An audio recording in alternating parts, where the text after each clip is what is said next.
আপনাকে আমি 2000 বছরের ইতিহাস এই 20 মিনিটে বলে শেষ করে দেব। কত হাজার বছর? 2000 বছর। ইহুদি কারা? ইহুদি আর বনু ইসরাইল কি এক? উত্তর না। ভালো করে কথাগুলো শোনেন, এগুলো বই পড়তে অনেক সময় লাগবে আপনার, এবং ঘাটাঘাটি করতে অনেক সময় লাগবে, খুব অল্প সময় বুঝে নেন। ইহুদি বনু ইসরাইল এক নয়। বনু ইসরাইল কাদেরকে বলা হয়? ইব্রাহিম আলাইহিস সালামের ছেলে, এক ছেলের নাম ইসমাইল, এক ছেলের নাম ইসহাক। ঠিক আছে? ইসমাইল আলাইহিস সালাম থাকেন মক্কায়, সেখানে তাকে কেন্দ্র করে একটা সভ্যতা। এই বংশে সর্বশেষ নবী মুহাম্মদ সাল্লাল্লাহু আলাইহি ওয়াসাল্লামের জন্ম। তার মানে আমরা বনু ইসমাইল। আমরা কারা? বনু ইসমাইল। আমরা মুহাম্মদ সাল্লাল্লাহু আলাইহি ওয়াসাল্লামের কওম, উম্মাহ। আর এইদিকে আরেক ছেলের নাম হচ্ছে ইসহাক, যিনি থাকেন ওই শামে, ওই প্যালেস্টাইনে, ওই জেরুজালেমে, ওই জায়গায়, ওটা শাম। ঠিক আছে? এবং ওখানে তিনি তার বংশ বিস্তার হচ্ছে। তার ছেলের নাম হলো ইয়াকুব। কি নাম? ইয়াকুব আলাইহিস সালামের আরেক নাম হলো ইসরাইল। ইয়াকুব আলাইহিস সালামের আরেক নাম কি? ইসরাইল। এবং তার সন্তানদেরকে বলা হয় বনু ইসরাইল। তার সন্তান অনেক। এই সন্তানদের মধ্যে একজনের নাম ইউসুফ। ঠিক আছে? তারপরে আসছে পরে ইউনুস। এই বনু ইসরাইলের মধ্যে দাউদ, মূসা, সুলাইমান, ঈসা ইবনে মারিয়াম। বলা হয় 1,24,000 নবী রাসূলের মধ্যে বেশিরভাগই এখানে এসেছে। তাহলে বনু ইসরাইল বলা হচ্ছে এই কওমটাকে। তা ওদের নাম বনু ইসরাইল থেকে ইহুদি হলো কখন? যখন তারা ঈসা আলাইহিস সালামকে স্বীকার করলো না তখন। ঈসা আলাইহিস সালাম কি তাদের মধ্যে আসেন নাই? সেই ঈসা আলাইহিস সালামকে যখন তারা অস্বীকার করলো, তখন তাদের নাম আল্লাহ পাক এই বনু ইসরাইল থেকে পরিবর্তন করে হাদু দিয়েছেন কোরআনে। কুল ইয়া আইয়ুহাল্লাযীনা হাদু ইন যাআমতুম আন্নাকুম আউলিয়াউ লিল্লাহি মিন দুনিন নাস ফাতামান্নাউল মাউত। আছে না কোরআনে? অনেক জায়গা আছে। আল্লাহ পাক তখন তাদেরকে আর বনু ইসরাইল বলছেন না, বলছেন ইয়াহুদ। কি বলছেন? এই যে নাম আসলো ইহুদি। তো বনু ইসরাইল এবং ইহুদি এক নয়। বনু ইসরাইলরা ভালো ছিল এবং তারা ওই সময়কার মুসলিম ছিল। যখন তারা আল্লাহ পাকের আনুগত্য করেছিল, আল্লাহ পাক তাদেরকে সমৃদ্ধি দিয়েছিলেন, ঠিক আমাদের মতোই। আর যখন তারা আল্লাহ পাকের আনুগত্য করে নাই, পথভ্রষ্ট হয়ে যায়, আল্লাহ পাক তাদেরকে শাস্তি দিয়েছেন। এক পর্যায়ে তারা যখন নবীদেরকে হত্যা করা শুরু করেছিল, অনেক নবীকে হত্যাও করেছে। যেমন জাকারিয়া আলাইহিস সালামকে তারা হত্যা করেছে, ইয়াহইয়া আলাইহিস সালামকে হত্যা করেছে। সূরা ইয়াসিন পড়ে দেখেন, ওখানে একই দিনে 3 জন নবীকে হত্যা করা হয়েছে। পড়ে দেখেন। তো মূল কথা হচ্ছে নাম চেঞ্জ হলো কখন? যখন তারা সত্য থেকে পথভ্রষ্ট হয়ে গেল, ঈসা আলাইহিস সালামকে তারা অস্বীকার করলো, তখন আর বনু ইসরাইল নয়, ইয়াহুদ। এখন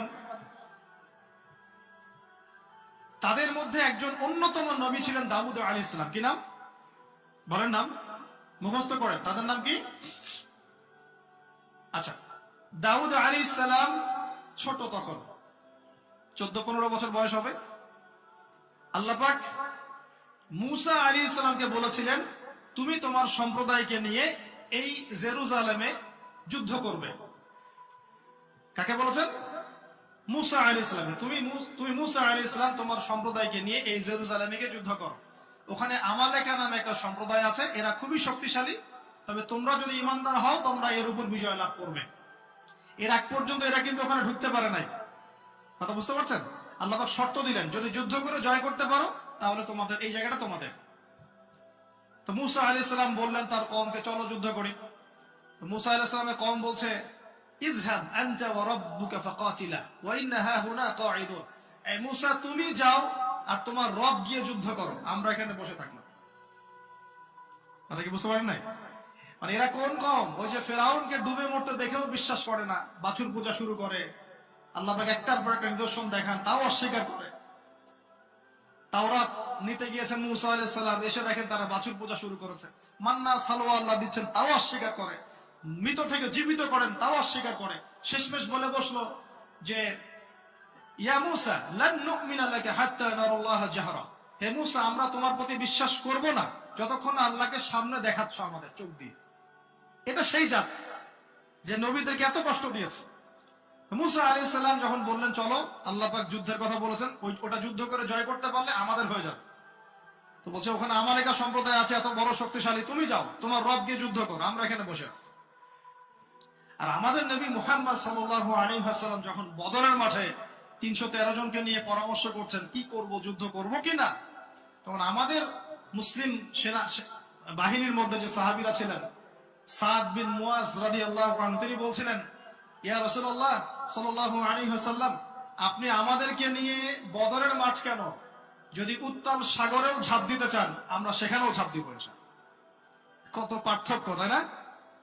তিনি বলছিলেন যে আমরা সেই কথা আপনাকে বলবো না যে কথা মুসার কওম মুসাকে বলেছে, বরং আপনি যদি আদেশ করেন আমরা উত্তাল সাগরেও ঝাঁপ দিতে পারি।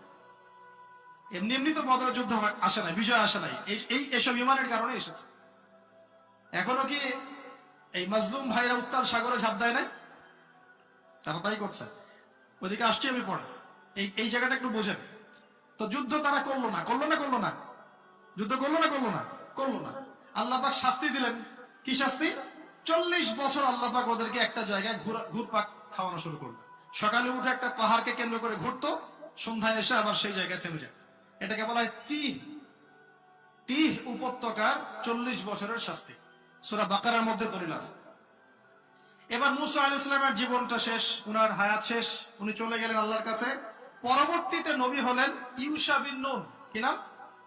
ইউশা বিন নুন। মনে রাখার চেষ্টা করেন, ভুলে যাবেন না আবার। ইউশা বিন নুন একজন নবী। এবার ইউশা বিন নুনের সময় ওই বনু ইসরাঈলী বলছে যে আমরা যুদ্ধ করতে চাই, ওই জায়গা আমরা দখল করতে চাই। আমিন। এখন আসেন, কোন জায়গা ভাই?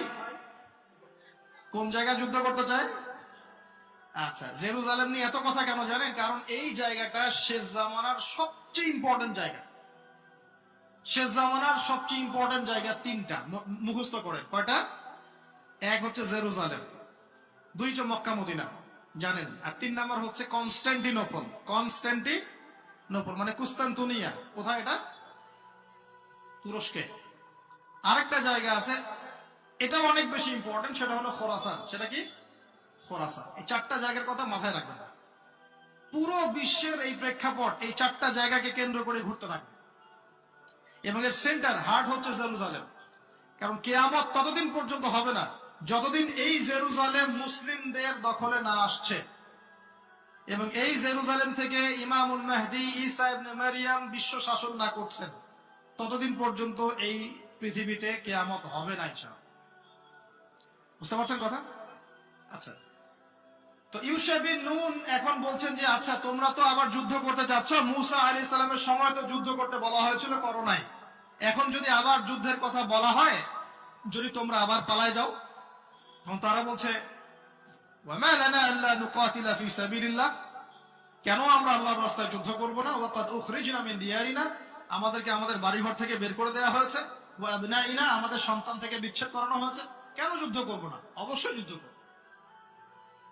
তো বলছি ঠিক আছে, তাহলে আমি আল্লাহর কাছে দোয়া করলাম। হ্যাঁ করেন। আল্লাহর কাছে দোয়া করা হলো, আল্লাহ পাক বললেন যে জিহাদ ফরজ করলাম, নাও যুদ্ধ করো। এখন ওখানে কোন সম্প্রদায় আছে? আমালেকা, অনেক শক্তিশালী, অনেক বিশাল দেহী। এখন যুদ্ধের আয়াত ফরজ হওয়ার পরে এখন বনু ইসরাঈল বলছে আচ্ছা আমাদেরকে একটা নেতা নিযুক্ত করে দিন, তাহলে সেনাপতি নিযুক্ত করুন। সেনাপতি লাগে কি লাগে না? লাগে না? আচ্ছা, আমরা শিখতেছি স্মার্টফোন, টিকটক, বিশ্বাস ঢাকা শহরে এই 15 থেকে 20 বছরের ছেলে মেয়ের যা অবস্থা দেখলে আমাদের চোখ দিয়ে পানি বের হয়। আবার শুকরিয়া আদায় করি আলহামদুলিল্লাহ, ওই যুগে আমরা এই যুগটা আমরা এইভাবে নষ্ট করি না, আলহামদুলিল্লাহ। কি একটা অবস্থা! এদের অর্ধেকের সাইকোলজি নষ্ট করে দিয়েছে বিভিন্ন মুভিজ, সিনেমা। এখনকার অনেক মুভিজে দেখায় যে সে গ্যাংস্টার হচ্ছে, গ্যাংস্টার হওয়াটা একটা প্যাশন, ওইটা দেখে দেখে সে নিজেও গ্যাংস্টার হওয়ার চেষ্টা করে।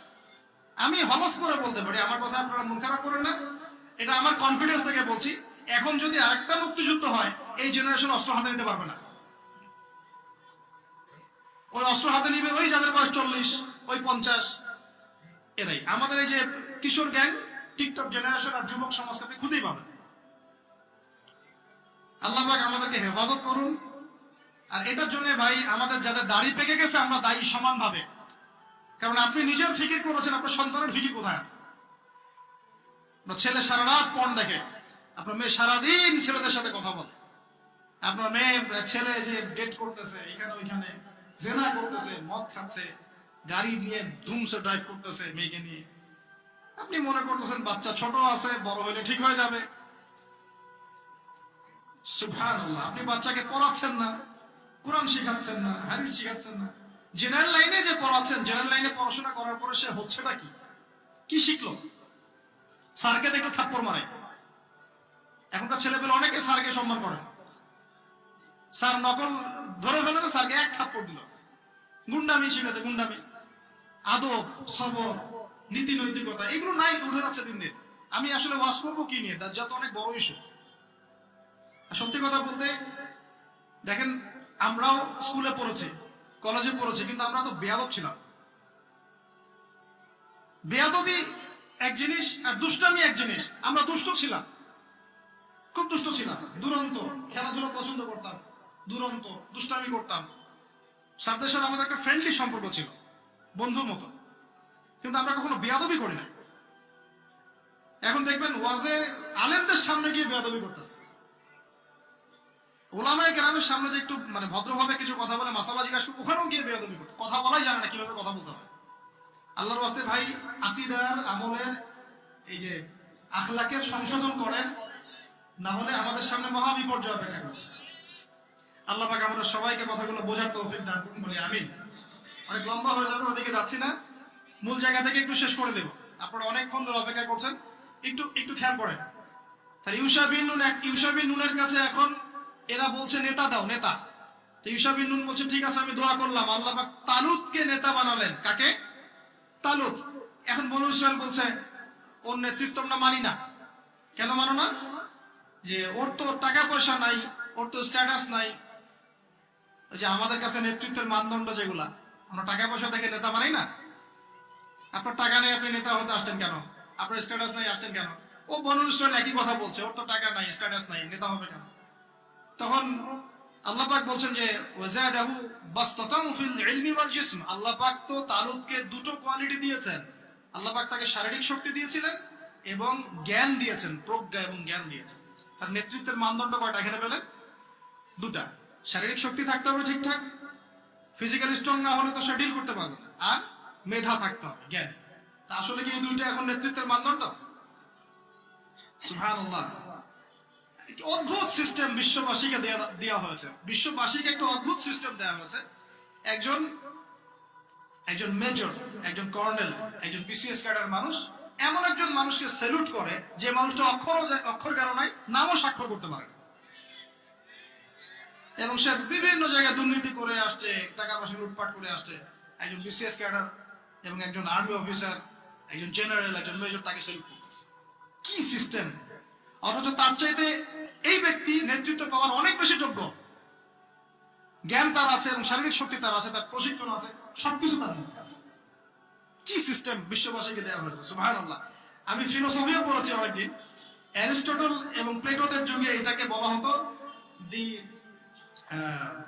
Community of fools. একটা পড়ে দেখবেন, স্যার সলিমুল্লাহর লেখা অনেকগুলো বই আছে, এর মধ্যে পড়ে দেখবেন। মানে অজ্ঞতার একটা যুগ, অজ্ঞতার শাসন, অজ্ঞতার কমিউনিটি। বাদ দেন, এখানে ইউশা বিন নুন নেতৃত্ব দিলেন কাকে? তালুতকে। ওরা বললো মানি না। তো আল্লাহ পাক মনোনয়ন করেছেন, এখন না মানলে তোমরা আযাব ভোগ করবা। তারপরে তারা মেনে নিল, এবার যুদ্ধে যাচ্ছে। ওই জেরুজালেম মুক্ত করতে যাচ্ছে। যেই জেরুজালেম এখন তারা মুক্ত করতে চাচ্ছে, ওই জেরুজালেম তালুতের বাহিনী মুক্ত করতে যাচ্ছে। বলে তো তালুত এবং বনু ইসরাইল তখন ভালো না খারাপ? ভালো না খারাপ? তারা কি মুসলিম না মুসলিম? তারা তখন মুসলিম না মুসলিম? মুসলিম। তারা তখন ইউশা বিন নুনের উম্মত, তার আগে ছিল মুসা আলাইহিস সালামের উম্মত। এবার তালুত বললেন যে আল্লাহ পাক তোমাদেরকে পরীক্ষা করবেন, সামনে নদী আছে, এই নদীর পানি পান করতে পারবে না। যদি পান করো তাহলে তোমাদের নাম কাটা, তোমরা যুদ্ধে অংশগ্রহণ করতে পারবে না। ফামান শারিবা ফালাইসা মিন্নি। যে ব্যক্তি এখান থেকে পানি পান করবে সে আমার অন্তর্ভুক্ত না। ওয়া লাম ইয়াতআমহু ফাইন্নাহু মিন্নি। যে ব্যক্তি এখান থেকে পানি পান করবে না সে আমার সাথে যুদ্ধে যেতে পারবে।